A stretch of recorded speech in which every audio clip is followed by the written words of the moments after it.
our unconscious mind has trouble, or maybe cannot, distinguish between imagination and reality. No matter what we're doing, be it in relationships, be it in our work or career, be it in a day-to-day mundane activity, if you feel a sense of stuckness, that's usually a clue that we have forgotten to play. Play could be as simple as, having date night. And just Absolutely. making sure that when you go to date night, you're not talking about work or any of the checklist stuff, or minimizing that.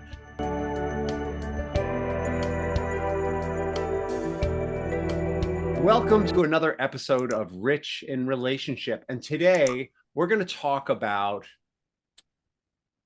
fueling your relationship with play, or maybe the importance of play, depending on how you look at it. And let's face it, as children, we're really good at play, but somehow when we become grown-ups, and I'm using that in quotation marks because I'm not sure I'm there yet, play seems to become more and more elusive, particularly in our relationships. Relationships are hard work. You've got to, how do you make a relationship work? With commitment and hard work and stick to it-ness. And that sounds like the opposite of play. And we're going to be interviewing Joanna Fortune, who's a psychotherapist, and she's the author of Why We Play, How to Find Joy and Meaning in Day-to-Day Life. How are you today, Joanna? I'm really good. I'm delighted to be speaking with you about this, such an important topic. Yeah, I'm excited to have you here. I mean, I've been called worse, so that worked. Yeah. You've been a psychotherapist? Yeah. There was this cartoon character who used to talk like that. I think it was Sylvester. He'd say, "Fuffer and fuckatash." I'm kind of... That's right. Yeah. I remember a little well. tongue-tied today. So, Joanna, how did your heart lead you into the realm of psychotherapy and ultimately into the realm of play? For me, it started really early. I was 16. I found a battered old copy of Freud's introductory lectures in a secondhand bookstore, and I bought it. And I read it, as you would at 16, and thinking, I know everything, and actually understood very little of it, but was interested enough to go, I'd like to understand this. So I was really interested in understanding what makes people do the things they do, say the things they say. I've always had a really curious mind, I would think. And I guess that also answers the second part, what brought my heart towards play. A curious mind is a playful mind. And once I started my studies in psychotherapy, and it was a clinical training, so I was doing placements in different clinical settings, I really found my own rhythm and synchrony within the work when I was working through play, and not just with children, but looking at the role of a playful state of mind. That's something that I've really pursued. I guess you could say I've been in pursuit of play throughout that study and clinical work that I've been doing for over 20 years now.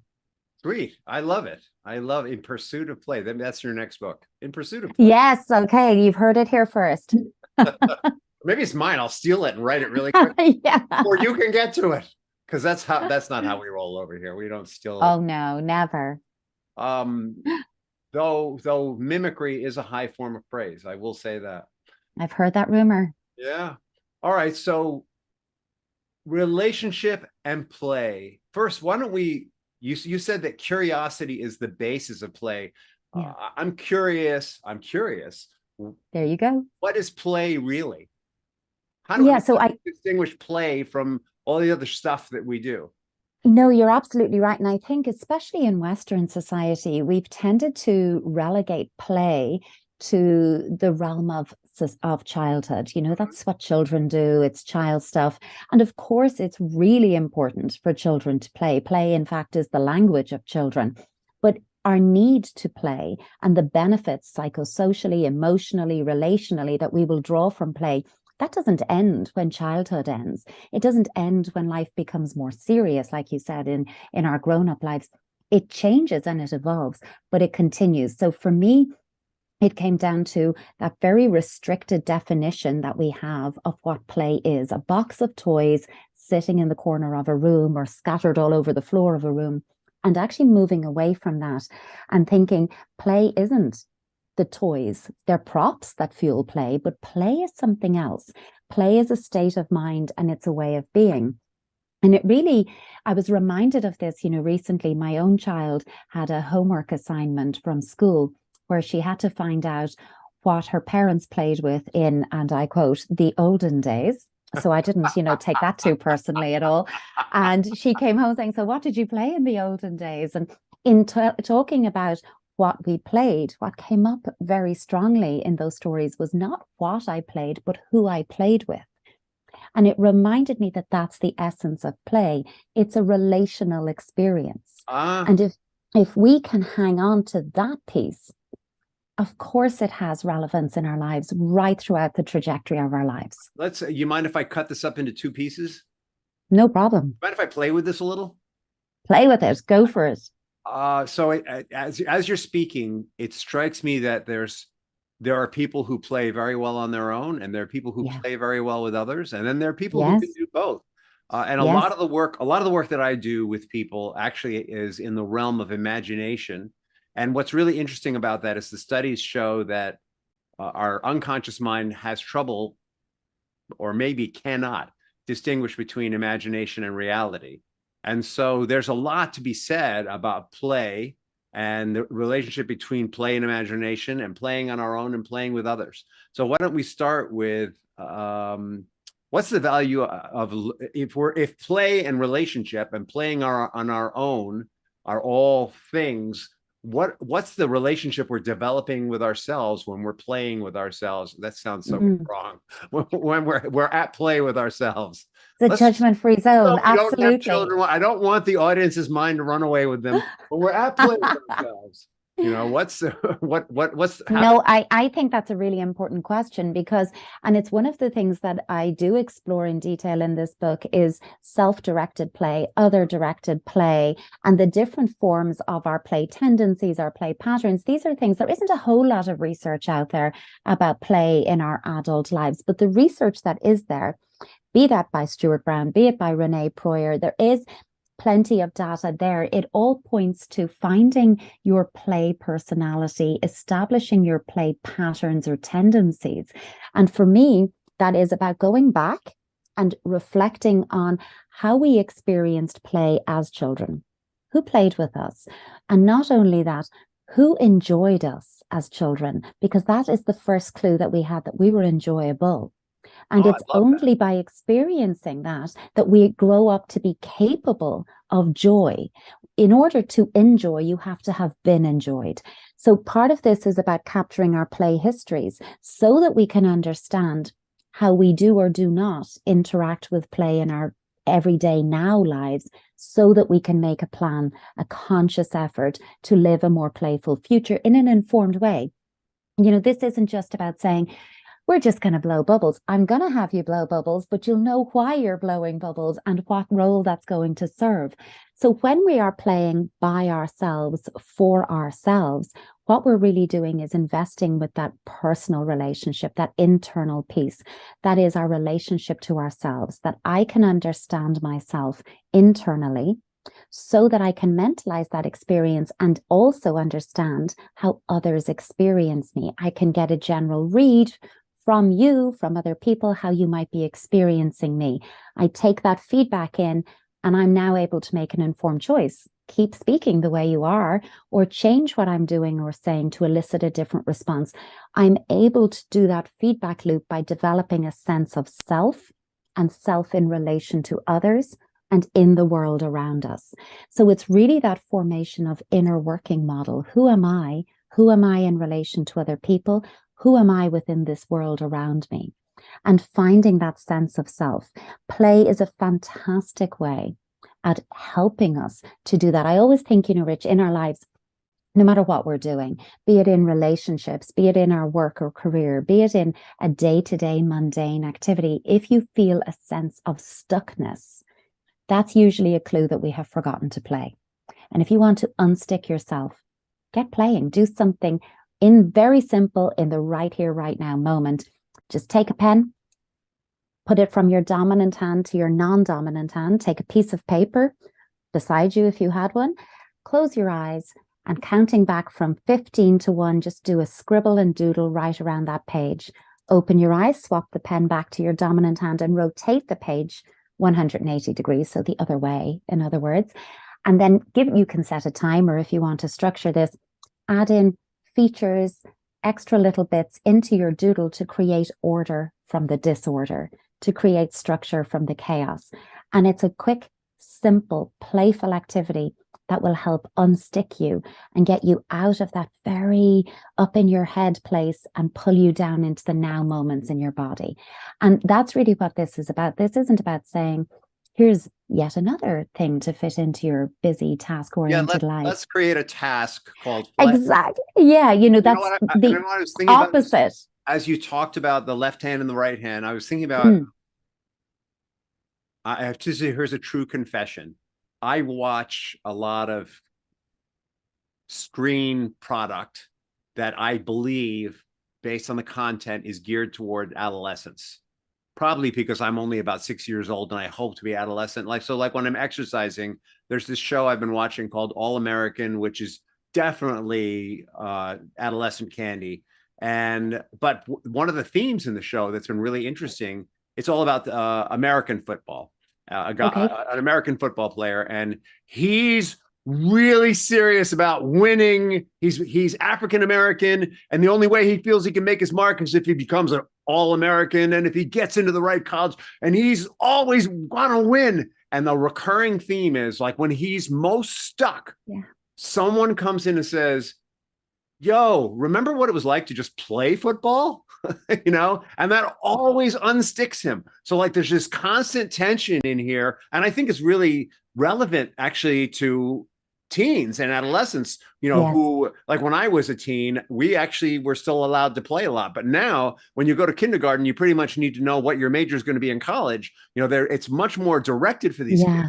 So I think this idea of, hey, remember what it was like to play has become a lot more relevant for them. I totally agree with you. And it's really about getting back to what the desire was, the joy, the passion, the pleasure in everything that we experience. And of course, there's a certain point of our lives when there is a seriousness. I don't mean to infer there isn't in adult lives. And I also think there's a certain point, especially in our early career development, when taking the job as the thing that we're most focused on and devoted on could actually serve us very well, at least in the short term. So we might relinquish our playfulness and really get very career oriented. It's if we relinquish the playfulness for a prolonged period of time and we don't return to it, that's when we're going to see that impact play out in our lives. That's when we're going to feel that deficit.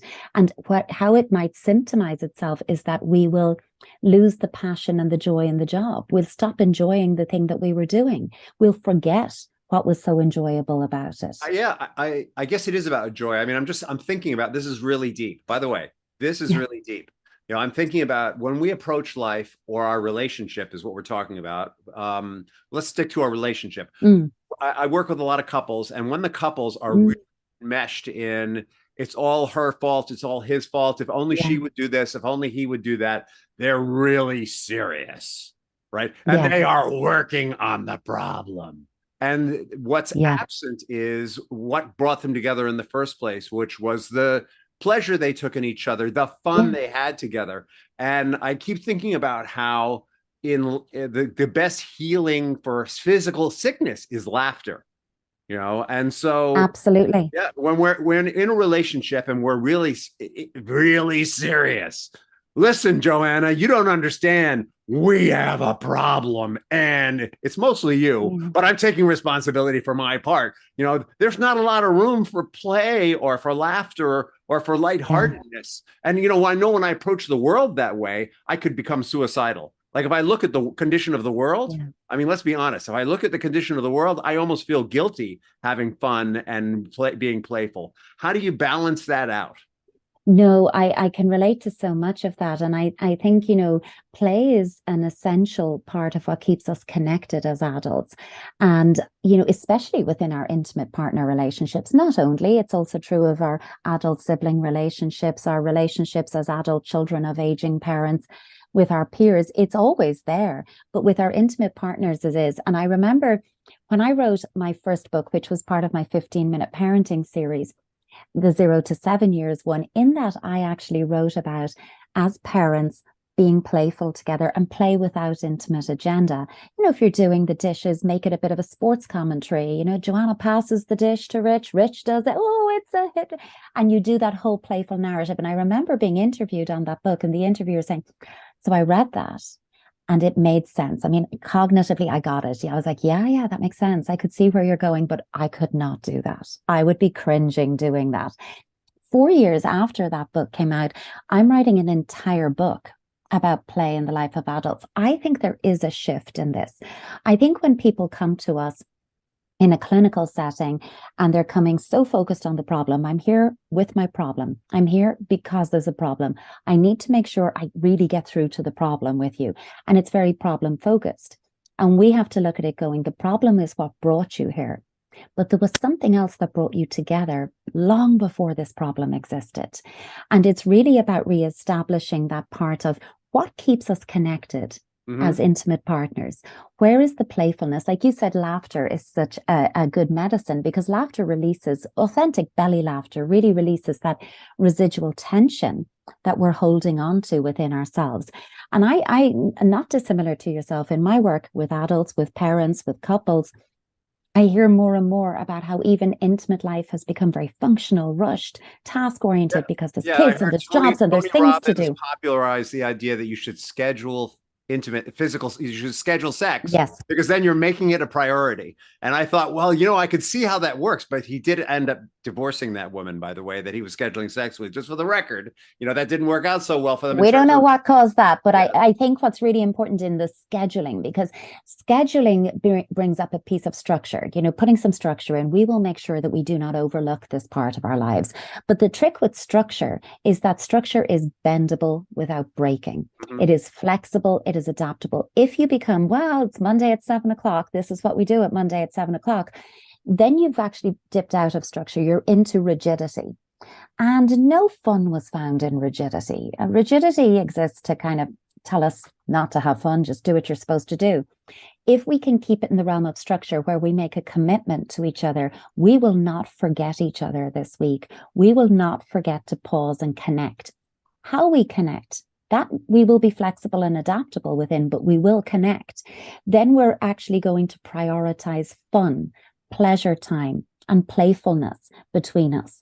And I think that's what's really, because especially people who are racing with young children who have so many demands, and they're working and they're juggling childcare and school pickups and activities and hobbies and play dates and everything in between, it can be hard to catch your breath. And what you don't want is to feel that your intimate life has become a duty and a chore, because you're just taking all of the creativity, the magic, and the opportunity for a moment of meeting, that true connection, an opportunity for shared joy together, is being contaminated with rigidity. We got to do this. This is just yet another thing I have to do this week.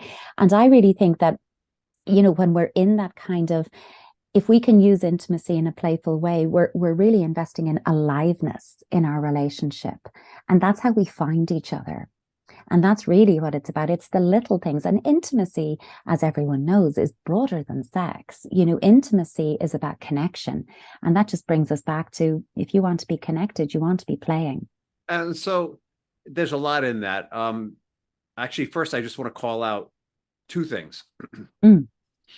The first is the party line at Rich in Relationship is that the basis of intimacy is caring, communication, trust, and empathy. And those three things are very intimately related also, that it's very difficult to have one of those three without the other two. But it's interesting to me, the idea of play could actually, I could see play as really, maybe that's like the fourth leg. I hadn't really thought about it, but I like it a lot. And now I want to give a shout out to my grandparents, who they always played games together. They always played backgammon or card games, or, you know, they played hearts or bridge or spades. They were really clear about the value and importance of that. And it's interesting to me how, I don't know about the rest of y'all, but how that sort of slipped aside in some ways in our time, my children are Mm. very good at reminding us. My adult children are very good at reminding us, the parents, of the value of play. But I could really see elevating that. And I also want to call out. This is actually three things. Sorry, I broke my word to you, Joanna. The third thing is, it's really, play could be as simple as having date night. And just making Absolutely. sure that when you go to date night, you're not talking about work or any of the checklist stuff, or minimizing that. And I'd Yep. say certainly, you want to shut these things off and not be. I'm waving. For those of you on the 100%. podcast, I was waving these things is your phone. For those of you in the video blog, you saw it. But play doesn't have to be necessarily a game, but it is an attitude. And one last question I want to ask you, Joanna, when you have couples that are, let's say they are really up against it, I think it would be a really tall ask to say to them, y'all just go and play together.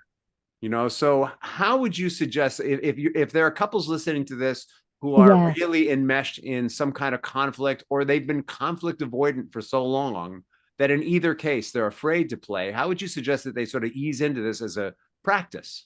I think, keep it really, never start your re-engagement with play on the path of greatest resistance. Don't take the thing that you're like, that will be least comfortable for me. Let's start there. So when you're in a place of disconnect, you're not going to start with the, massage or the food playing, closing your eyes and allowing your partner to feed you something and guessing what it is. And you're not going to maybe start in those places. But where you can start is maybe playing a fun car game on your way to your session, on your way home to your session, when you are going between somewhere. And the kind of car game where you play something like the alphabet game, many of us will know from childhood, where we say, we're going to pick musicians and we will work our way, serve and return through the alphabet, A, B, C, and see how far we get using different themes. And we're just doing your turn, my turn, your turn, my turn, and taking our cues from each other. Another one I like to do in the car, though, is to make up a word. Just in my head, I'm going to make up a word. I'm going to create a meaning, a definition, a spelling for it. I'm making it up. So say, for example, person A will say, the word is powerful. Okay. And person B is going to repeat that. And you say, powerful. And the second person has to spell the word Parfil. And then you might say, no, not quite. Try again. They get another go. Power. It's powerful. Come on, Joanna. What do you mean? This is it. But you're going to make it up and you can give a definition. It's a verb. It's a noun. You can play with language. And by making up the word, you're saying, let's just be silly. Let's not take a dictionary word. We're just going to make something up. And I think you do things like that. Or after the happily ever after, another one in the car is we pick a fairy tale. What happens after Cinderella marries the prince? What happens afterwards? And you make up a story with that. And it can be short, sweet, succinct. I think, doing activities that involve turn-taking, reciprocity is a healthy investment in relationships, because healthy relationships have high levels of reciprocity. When we're not able to do that with and for each other, our relationship's in trouble. That means when I need something, I am secure in my relationship. I trust my partner to be able to be there for me. And they can do that secure in the knowledge that when they need something, I will be able to lean in and give back to them. So let's do play that fuels reciprocity. I think that maybe this is one of the most fun and provocative podcasts we've done in a long time. Really nice. Joanna, how can people find you and how can they find your book, Why We Play? Yes. So for anyone watching, here's the book, Why We Play. You'll find it on all online platforms. It's in stores as well. You'll find me on various forms of social media. I'm probably best on Instagram. You'll find me at Joanna Fortune. On Twitter, I'm Joanna Fortune. And those are places to connect. On Instagram, I'm going to post some playful reels every now and then, giving us some practical play activities. We've got some fun ones up there at the moment. A lot of it is about play in our adult lives. And if we can be playful in our adult lives, we can be playful with other people in our lives, be they our children, our partners, our friends, or our colleagues. Love it. I love it. I think that the idea I'm really going to explore, this is my personal takeaway besides my relationship, is what does it mean to be at play with myself? I think that's Yeah, I don't think I really think about that very much. And what are the ways that I can really have fun yeah, with myself, and then how do I take that attitude to the rest of my life? It's a really challenging idea, and it there's a is. lot of juice in it. How, a question I ask everyone at the end of the talk, at the end of the podcast, the talk show, is what is the legacy that you want to leave behind? Such a big question. And even when I, thought about this question, even now I'm thinking all over again. I don't think it's a question you can kind of rehearse a response to at all. I think what I would like to be remembered for is she played, she encouraged us to play. That's really what I want us to do. And I'd like to be remembered as someone who tried to redefine play as having a role right the way from the cradle right through to the end of our lives. Keep I love it. playing. I really love it. Thank you so much. Thank you for Feel having like me. I feel like I could do at least 3 more of these with you. Play in blended families. Oh, yeah. Play. You want to do that? We should do that. We could Okay. have a whole conversation about the blending of the blended family, the process of blending Yeah, to get to the point of blended. yeah, yeah. I would love to do that with you. We'll schedule that. I would love to. Yeah. Thank you so much. Thank you.